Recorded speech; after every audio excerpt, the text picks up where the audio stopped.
It's Tuesday, it's the college football betting show with the Prez, Dave, Cokin, and Teddy Covers. I'm Lawrence Presman, co-founder of WagerTalk Media, owner of WagerTalk.com, SportsMemo.com, and the absolutely iconic Gold Sheet. Today's show, like every college football betting show we do on Tuesdays, we're going to look at 5 games in depth, and then we're going to take apart 10 really quickly. I'm excited to have Dave, Cokin, and Teddy with us. And well, let's start with you, Dave. Another winning college football week, another winning NFL week. Ho-hum. 19-8 in college football, 10-5 in NFL. Just proud you're part of our team, brother. Yeah, now we get the NHL getting started tomorrow night.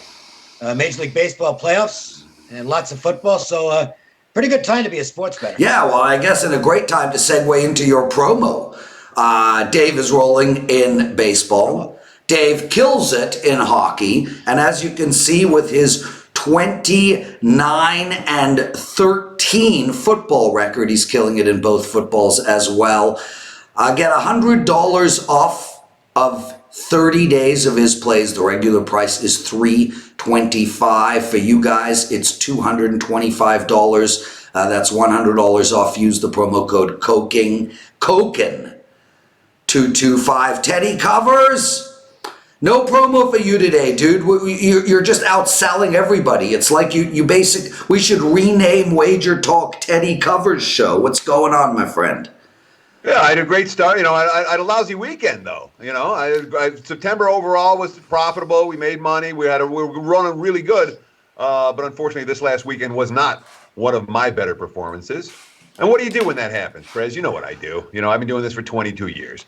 You get pissed off for about 5 minutes. I was probably pissed off. You smash something, you get to yell at somebody, you feel a little better, and then you sit down and you're like, now I'm pissed and I'm hungry. And you work. And boy, opportunities on this week's card. So hopefully we'll bounce back strong up with the clients this weekend and continue what's been not as good a football season as Dave's having. Season in his own right. Yeah, so me and you have a different approach. When I have a bad day and a bad week, I basically text you incessantly. Yeah, I know. That's why I've been getting texts all football season. Bada bing. Boys, let's get straight to it. Central Florida, 4-1 on the season. Against Cincinnati, 3-1 on the season. UCF finds themselves at -4. I'm going to keep my thoughts to a bare minimum. Teddy's suggestion. And UCF is -4, not Cincinnati. Yeah, UCF -4. You can see it in the top right of the screen. Dave, I'll go to you first, my friend. What do you like in this one? I made Central 3.8, so I'm not going to have a play on this game. Central Florida's the better team, but they've accomplished a big statistical edge, but they've accomplished those stats against what is a pretty bad schedule. It's not UCF's fault that Stanford's having such a bad season, but they are. So some of those stats are a little bit skewed. Cincinnati's faced a tougher schedule, but I really haven't liked exactly what I've seen from Cincinnati. But they did maybe get things rolling last week. Performance by the Bearcats, granted against the CUSA team, which doesn't mean much because those teams that whole league sucks. But I think this is going to be a whale of a football game. Huge test for Central Florida on the road. I think it goes right to the wire. If I had to take the game, I think I might take Cincinnati. Teddy, Dave makes a great point about UCF's schedule. They've played the 96 hardest schedule in college football. That would be pretty easy. Cincinnati is the number 33 hardest schedule, so we obviously have a clear differentiator as far as schedule goes. The over and under is 60, and I know you guys don't like talking about that, but UCF has scored over 30 points in 31 straight games. Theodore Covers, what do you like in this one, my friend? And that's the key to the handicap, is UCF's offense that has scored 31 points in each of 30 points in each of the last 31, including the last 2 meetings against Cincinnati, where they've moved the ball up and down the field. This is not a Bearcats offense that can trade points with a team like UCF. Cincinnati absolutely correlates with under in this ball game, especially when we look at the Knights' pass defense. The Knights' pass defense has been tremendous so far this season, really has. Yep. And Ritter's not any good. Ritter's not going to be throwing the ball up and down the field. So for the Bearcats to be in this game and have a chance to win, I think there is a legitimate correlation between Cincinnati and the under. That being said, since he wasn't competitive with the team last year, they couldn't shut him down the year before. I'm not convinced that this is the time that the Bearcats defense is going to shut down one of the best teams in college football, one of the most, consistently undervalued commodity in college football. Lawrence, it wouldn't be a show to start ripping you from the get-go. And because that's what we do here. Rip away, buddy. So the one thing you do not want to do, and Dave will concur with me, don't look at broad overall strength of schedule stats. It'll kill you because one team, Cincinnati played Ohio State. All right. And right. That one game is the 60 point differential between the two.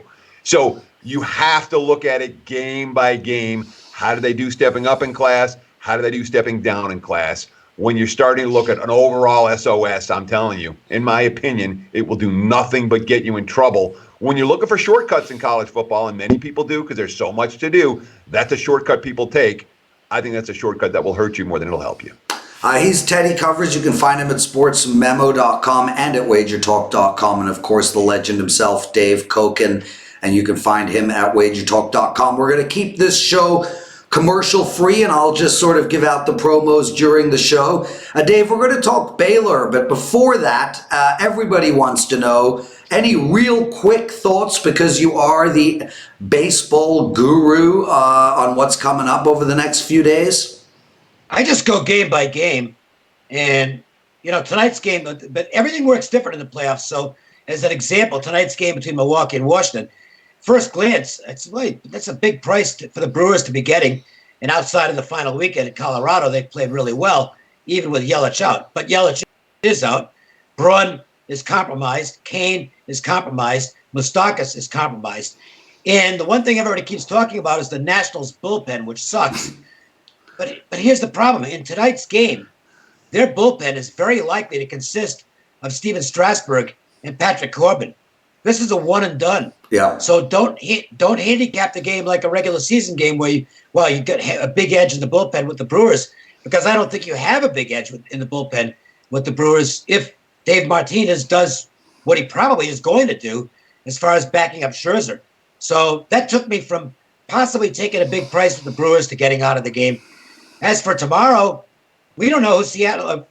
We don't know who Oakland starter is yet. I think it might be Manaea, but until we know, it's kind of ridiculous to handicap the game. And I do like Charlie Morton, though, so I might be looking at Tampa tomorrow. Guys, Baylor +2 against Kansas State. Kansas State's 3-1 on the season, 2-0 at home. Baylor with a really, really hard-fought win last week against Iowa State, right down to the wire, 23-21. So many of us had Baylor in that game at +3. Yep. Really worked out well. Dave, I'll go to you first, like always. Where are you going in this one?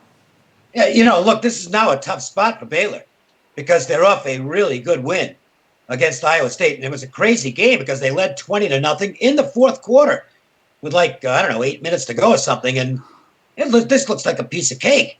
And all of a sudden they go into melt mode and fall behind 21-20. They got a good drive. I got to give them credit, putting together a good drive and kicking the field goal to get the win. But that was a draining game.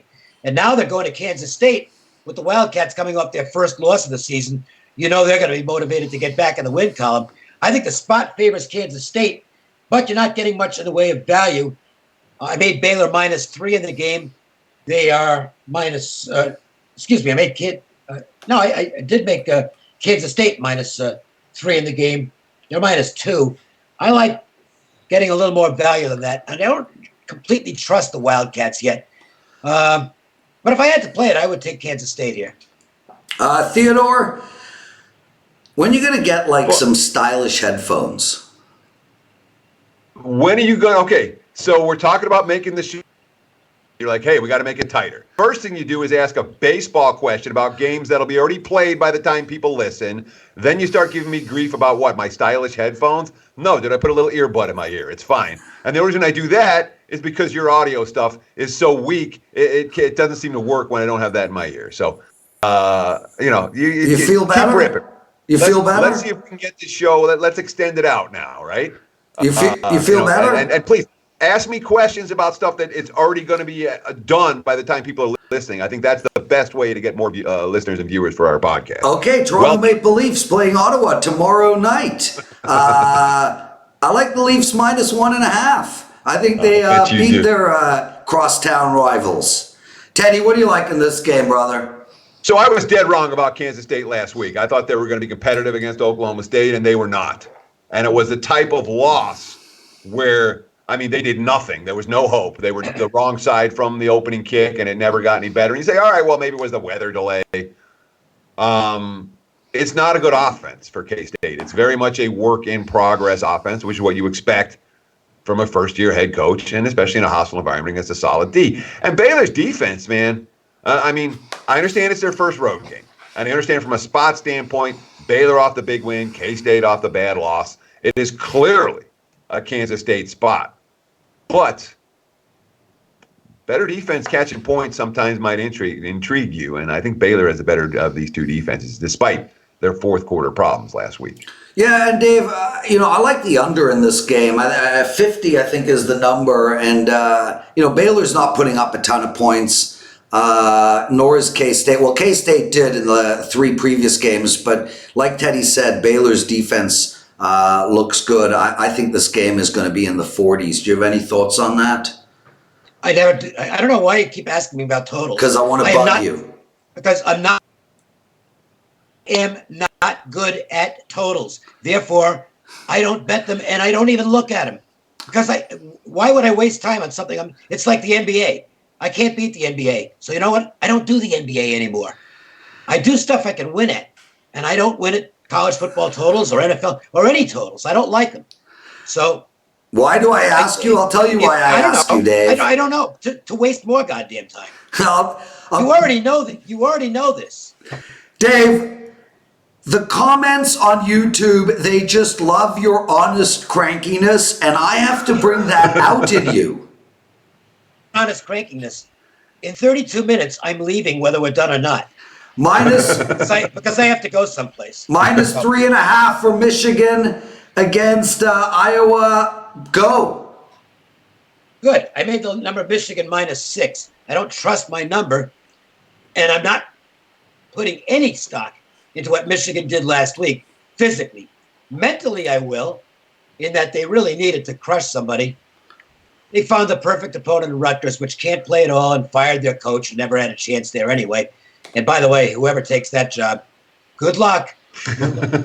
You're in the wrong division of the Big Ten, and you're never going to win. Never. Okay? They can play for the next 40 years. They're not beating Michigan or Ohio State. And Michigan, in big games, and I do qualify this as a big game, has been absolutely horrible under Jim Harbaugh. We've talked about them as dogs, but they're just bad in big games, period, under Harbaugh. I don't trust them. I don't trust my number in this game. The number says Michigan. My opinion says Iowa. Teddy? So, Dave, you and I had an opportunity last week on your radio show, of course, on ESPN 1100 here in Las Vegas, the daily show from 2 to 3. We were on together. We had the opportunity to talk with one of the odds makers in town, and you asked him a question that I thought was really pertinent. You're like, it seems like the public dogs do way worse than the public favorites. Public favorites go 50-50 in college football. But when the public is lining up on an underdog, those plays don't go 50-50. Yeah, that tends to be the case. And he's like, I forget who we were talking. We're talking from CG. I can't think of it. Yeah. Dave Serapan. Yeah, exactly. And he said, you know what? You're spot on. We love it when the public, when we get all the action on the underdog. Those are games we tend to cash at a pretty good clip. You know that Iowa is going to attract the betting support in this game. You know that this game's likely to close 3. Your number's higher, my number's higher, Dave. You know, I'll be looking at my alma mater in this one. Do you trust them though? No, I'll be See, looking at that's it. the problem. I know they're better on paper than Iowa. Yeah. They are. But the offensive coordinator has not put together a consistent attack. And again, I'm not counting the Rutgers game. And I just wonder about this team's mental ability to win an important football game. Once they win one, they might win a whole bunch of them because there's a ton of talent on the team. But they gotta win one first. I'm not going to be on Iowa in the game. Again, I'm just throwing it out as an opinion. Michigan is supposed to win the game. I just don't trust them to do so. Yeah, I mean, it's Michigan or pass for me as well. There's no chance that I want the dog this week in this matchup. You're watching the College Football Betting Show. It's up at WagerTalk TV every single Tuesday. Also, guys, just a quick heads up. Pro vs. Joe's Week 2 starts today on Tuesday. You can enter the contest anytime you like right up until Friday. Myself, Joe Ranieri, and Rob Vino pick 5 games, all primetime games. The Friday night college football game, the Saturday 3:30 TV game, the 7:30, 8 o'clock TV game, and the Sunday night, Monday night NFL game. Last show, we went 3-2. If you guys enter and beat us, you get free wager bucks to use over at WagerTalk.com. So make sure to check that show out. It's called Pro vs. Joe's Primetime Games, and you can find it at WagerTalk TV, our YouTube channel. Guys, without question, the game of the week is Auburn versus Florida. Auburn -3, they're on the road. And, you know, Teddy, you mentioned strength of schedule not meaning that much sometimes. Surely it means a lot in this game. Auburn is just constantly, I mean, they must have the hardest schedule in all of football. Yeah. And yet they find themselves at 5-0 on the season. Obviously, they still have Bama and LSU coming up. Florida 5-0 too, but not the same 5-0, Dave. Florida +3 at home. Where are you going in this one? Well, this is a great game. Auburn is playing as well as any team in the country. And Auburn will be a very popular betting side in this game, because they are playing so well. They're a monster. They're dominating everybody they play. But boy, this is a tough home field. The Gators do have the defense to, I believe, create some issues for Nix. I think this game is going to the wire. I think this is a really tough test for Auburn and could be similar to the Oregon game where they need a break to win the game. The Gators, you have to worry about the quarterback position. I know Franks wasn't that big a deal to me anyway. I think we talked about Auburn and Mississippi State last week, and I said that losing Franks wasn't that big a deal. I like the Trask kid. They've got another quarterback they can use for Wildcat situations. This is the proving ground game for Florida. And as well as Auburn has played, I wouldn't be shocked if the Gators get him in this spot. Probably not going to get to the window with it because Auburn scares the crap out of me. But this is a really, really tough spot for the Tigers. Yeah, Teddy, I mean, look at Florida's defense. Granted, the competition, but 0 last week, 3 the week before, 0 4 weeks ago. 5 games, and they've shut out 2 teams and plopped and held one to a 3 spot. Just outstanding stuff. And Auburn's offense just keeps rolling. This is a game of wills, man. I mean, this is the game. This is the best game so far this season as far as matchups go. Where are you going, my friend? Yeah, keep talking about it, Lawrence. Your comments are spot on. Teddy, you can take the piss till you're blue in the face. Let's go. Now you're let's go. Look, if we don't give people something fun while they watch the show, admittedly, Cokin and I are going to give. Well, we can give people something fun. You want to give people? You're going to go blah blah blah blah blah until people turn off. You want to give people something fun? You're making this. No, I want to cut you off and talk about your huge strength of schedule disparity, because so supposedly Auburn's played this incredible schedule and Florida's played nobody. And you're talking about, look, if you want to get yourself in trouble in college football, use your stats when Florida plays UT Martin and when Florida plays Towson. Use those stats and weight them fully. I mean, No, dude. Clearly, you did not listen to me. It's irrelevant. Well, I don't even know why you're even talking. I'm trying to give analysis here, and we're on a time frame. So what you be doing right now, like a normal host would do, which is shutting the bleep up while the guest is talking. That's your job right now. So you do that, and I'll do this. Okay. Oregon, Kent State, Texas A&M, Mississippi State. Two really good teams, Oregon and Texas A&M. Florida has faced Miami, Tennessee Martin, at Kentucky, Tennessee, Towson. Two pretty good teams in Kentucky and Miami. Certainly Auburn's schedule has been tougher, but it's not one team's played every opponent, one team just stinks. Florida's had a couple of tests. Auburn's had a couple of tests. Auburn, 5-0 ATS. This team's got a pretty big betting bandwagon right now. Yeah. All that being said, the eye test tells me they're better than Florida.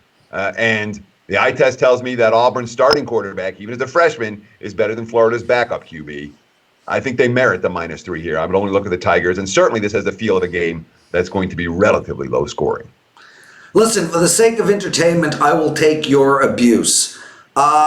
Dave Cokin, Michigan State against Ohio State. Michigan State +20. I'd go. It's an awful lot of points to lay against a defense as good as Michigan State's. The question is, are they going to produce enough offense to stay in the game against Ohio State? And I don't think they will, but that doesn't mean they're going to lay 20 points with Ohio State. You're just not going to get rich laying big numbers like 3 touchdowns against rushing defenses that surrender well under 100 yards per game. Those types of teams, as big dogs, are live. So as much as Michigan State's offense disturbs me, they at least got some points last week. It was a misleading final. They got a garbage score at the end of the game. They had a tough time with Indiana, but it's just Michigan State. That's what they do against teams they're supposed to handle. They keep them in the games. The flip side is they frequently step up and play well in games like this against stiff competition. Ohio State has been great so far, no question about that. And you could see a rerun of last year's game, 26-6. Ohio State wins. I wouldn't be surprised if it's right in the same neighborhood in this game. Lower scoring because Michigan State will slow the game down or speed the clock up, whichever you like. And they'll try and keep themselves in the game by playing very conservatively. I think their defense will keep them in the game. I make it Ohio State by about 18, 17 points, slightly into Michigan State. What a surprise it would be for Michigan State's offense to play conservatively. That would just shock the crap out of myself. Teddy, after my sarcastic response, what do you like in this one? So Dave's talking about under, even though he won't say it. I'm talking about under too. You know, when you look at the recent meetings between these two teams, the 26-6 last year, somewhat misleading, being that game was 9-6 in the fourth quarter, and the Spartans finally wore down. But Ohio State's offense could not move the football for most of the game against that team. It was the same story the year before. Well, the year before was 48-3. The same story the year before was like 17-14 and 17-14 and 17-16 the two previous years. So 3 of the last 4 years, Michigan State's defense has shut down Ohio State. This might be the best Ohio State defense of the bunch. And it's a Sparty offense that got 6 last year and 3 the year before and hasn't scored more than 17 against this team in the last 4 meetings. Michigan State's not about to march up and down the field here. Under makes a ton of sense to this better. But, of course, the unders that make sense are the unders that you end up with bad beats on. It just works that way. We do have 2 teams that can score on defense and special teams, which sometimes can be a little bit frustrating when you have an under. He's Teddy Covers, Dave Cokin with us. You're watching the College Football Betting Show, guys. As you can see on the scroll at the bottom of the show, Jeff Oskheim from Oskheim Sports is on a 7-0 football run, and he is 66% in all sports in the last 90 days. We're giving $100 off of his 30-day all sports package. It's now $225 instead of $325. Use the promo code Oskheim100. As you can see on the bottom of the screen, it's Oskheim100. Boys, that's the first 5 games, 10 more to go. We race through them real quick. Dave, I go to you first. Temple -11 against East Carolina. Great performance by Temple last week. Where are we going? No, it wasn't. It wasn't a great performance. They cashed for me. Yeah, they won. But let's not confuse it with a great performance. It was 24-2, which looks like a blowout. But the fact is, Georgia Tech had 2 turnovers on scoring drives, and I think Temple had a defensive score. So their offense is not very good. Russo has not adapted well to this fast pace. He's all over the place.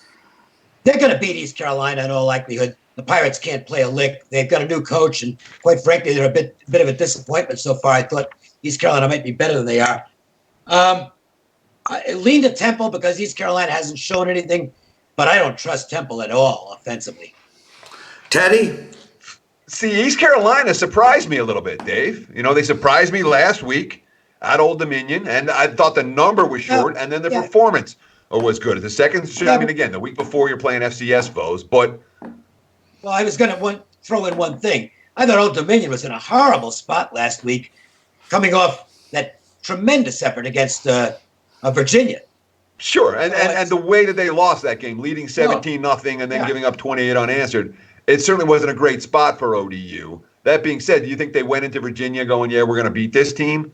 You know, I didn't look at it as a game where they were necessarily going to be flat as a pancake. They ended up being as flat as a pancake, but East Carolina helped put them there. And, you know, things were so bad at the end of the Scotty Montgomery year. You know, that this is one of those teams that is automatically better with a new head coach.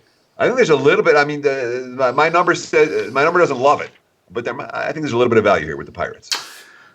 Dave, Texas -11 to 11.5 on the road against West Virginia. Where are you going in this one, my friend? I think that number's a little bit high. I made it 9.5, so slight value to West Virginia. They're getting a little better. This team figured to be way down at the start of the season, losing a ton of players, losing the coach.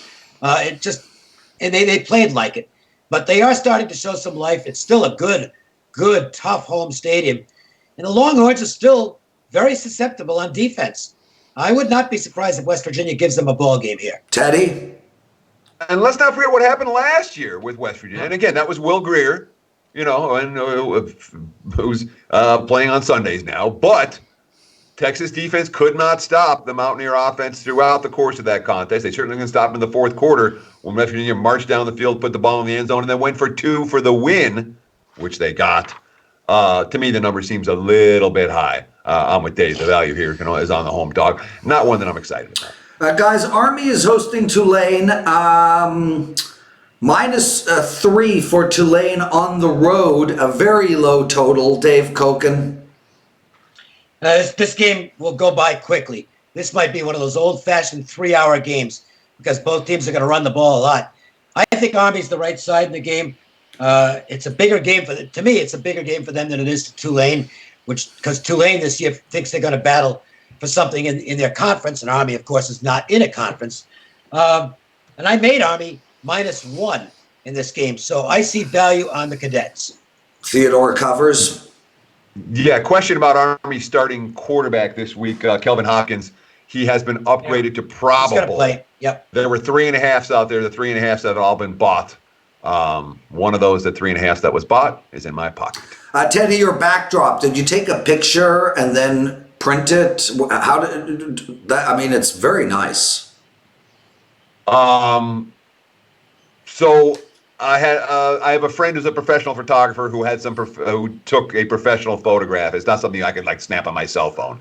You know Alf Mosqueda? No. Oh, okay. Yeah. I know his last. Yeah. And Alf's is a serious photographer, and he showed me his stuff. I'm like, oh my god! And then I just went to a banner store and had him blow it up. It looks really good, man. I love it.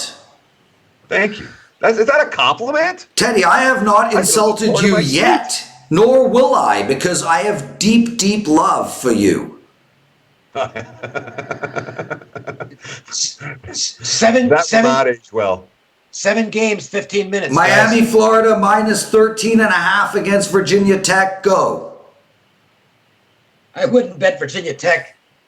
If you just handed me the money and insisted that I bet Virginia Tech, I'd probably just get in my car and drive away with the money. I mean, they're a train wreck. So this is one where you look at the number, and my projection on the game is 12, but I don't want any part of Virginia Tech. Miami's going to be a heavily bet side in this game, and this is one time where what the public doesn't matter to me anyway. But I wouldn't get in the way of the public here. Miami is still a dopey team. They take stupid penalties. They're an undisciplined squad. Maybe Virginia Tech can stay in it because Miami's disregarding them at this point, but Justin Fuente might be out the door at the end of the season. It's not going well for him in Hokie land. Yeah, and you got the Hurricanes coming off a bye. I mean, they have Virginia on deck, but I don't know if there's look ahead. I don't know if this team's, in a look ahead spot. Each of the last 2 years, Miami's throttled Virginia Tech. Yep. And this year's Virginia Tech team is weaker than the last two versions. Certainly on the defense side of the football, that's the worst Hokies defense we've seen in the last couple of decades. So I agree wholeheartedly, Dave. It's favored or pass for this better. Guys, Marco D'Angelo, the hottest handicapper at Wager Talk and Sports Memo right now. He's on a 23-7 football run. That's a 23-7 football run. Get 7 days of all his plays for only $79. Use the promo code MD for Marco D'Angelo, MD79. Colorado -3.5 against Arizona. Dave. That was a really good win for Arizona on Saturday with two key guys out, the quarterback, best running back. That's a really good win for them. And Colorado, better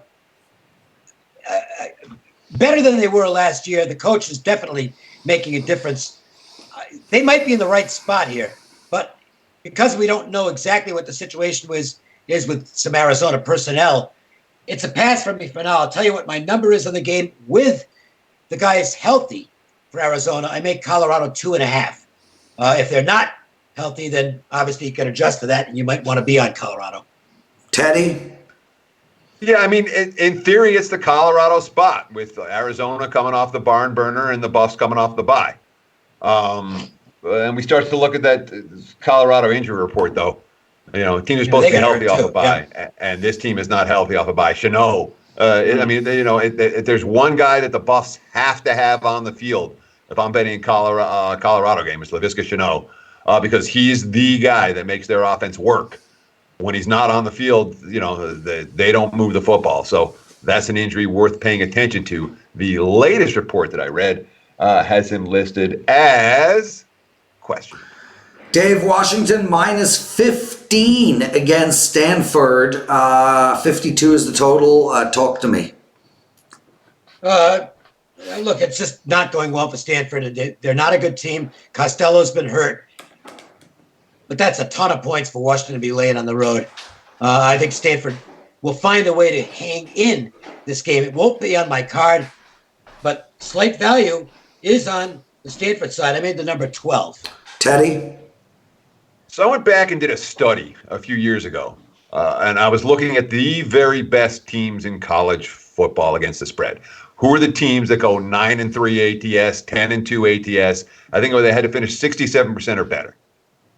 And the teams that did, I went back like a 10-year study, and there was one consistent factor with the teams that were the really best ATS teams. They all had a bad early season loss, something early in the season that confused the markets. Washington had that bad early season loss to Cal. The game where the storm came in and they had like a 3-hour delay and nobody was there after the game and it was a flat effort and Cal was better than we thought they were. Yeah. But the markets haven't been pricing Washington correctly since that loss, and we're seeing signs of it here. But you know what? That's a good Huskies team. You're talking about one team from the Pac-12 that can make some noise on a national level. I'll take them over Oregon in that regard. Don't sell Washington. He's Teddy Covers. Dave Cokin with us. Dave is 19-8 in college football, 10-5 in NFL. Get his next 30 days for $100 off. As you can see on the scroll at the bottom, use the promo code COKIN225. Dave, Minnesota -14 Against Illinois, I bet Minnesota last week. I released them in Temple to my clients. Nice win by them. Little sweat, small one towards the end. What do you like in this game? Yeah, Minnesota's just not a margin team. Even last week, I mean, they had that game comfortably won, and it ended up being a 7-point game. And then that's the problem with laying a big number with them. They just don't blow out opponents. I think it's a game Illinois might hang around in. The number I made on the game was 13, so it's about where it's supposed to be. Minnesota should win. Illinois might give them a game. Theodore?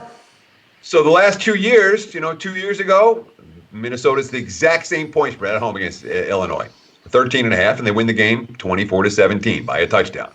Last year, they're -9 in Champaign, and they give up 55 to the Illini. An embarrassing loss, a loss that they have talked about avenging. And I like the fact that they kind of let Purdue make things interesting in the fourth quarter last week. If you watch that game, Minnesota was way the better team, and I continue to look at this Gophers team as being somewhat of an undervalued commodity, although certainly I do agree with Dave's assessment. I want Minnesota in short point spread ranges as a favorite or as a dog. They're not a team I'm thrilled about laying 2 touchdowns with, but in a revenging spot, maybe we look at the Gophers this week. I don't want Illinois. I don't want Lovie Smith's squad in virtually any role. Dave, Nebraska hosting Northwestern, 7.5s and 8s to the home team. Where are you going? Well, you'll get a lot of Northwestern support from bettors because Northwestern as a road dog in conference play has been very good. I don't know how to read. How do you read Nebraska coming out of last week? I mean, game day's there.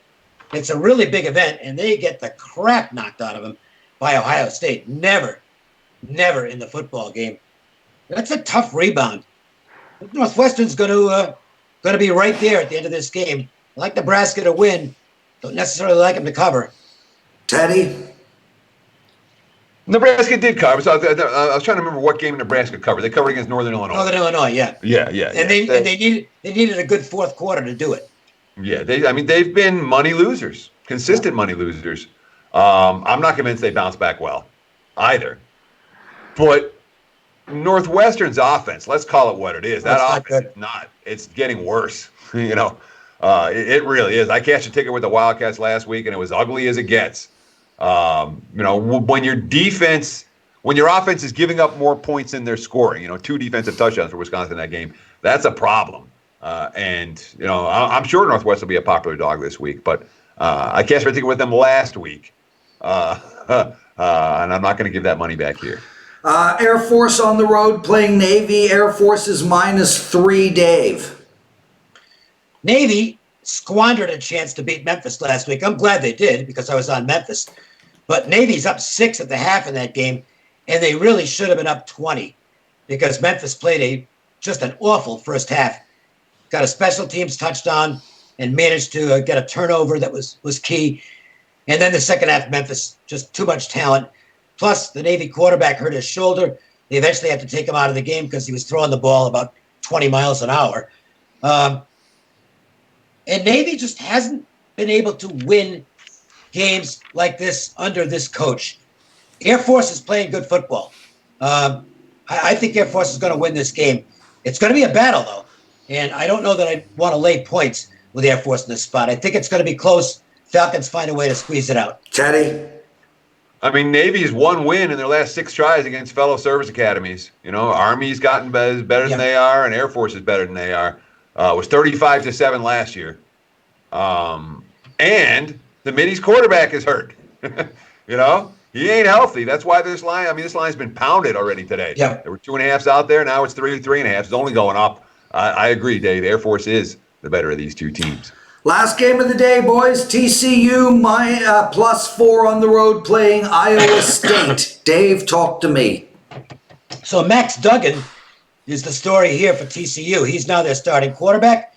Whether he keeps the job or not, because he got it kind of through injury, we'll see. But he's a very well-regarded recruit. And he's got 7 touchdowns and no picks so far. TCU's been running a very safe offense when he's on the field. So his yards per attempt is only like 5 point something. They're not taking many chances. The thing that makes this really interesting is Duggan is from Council Bluffs, Iowa. There's going to be a ton of buzz about this game. Iowa State coming off a loss last week. Purdy was almost a hero with a great fourth quarter.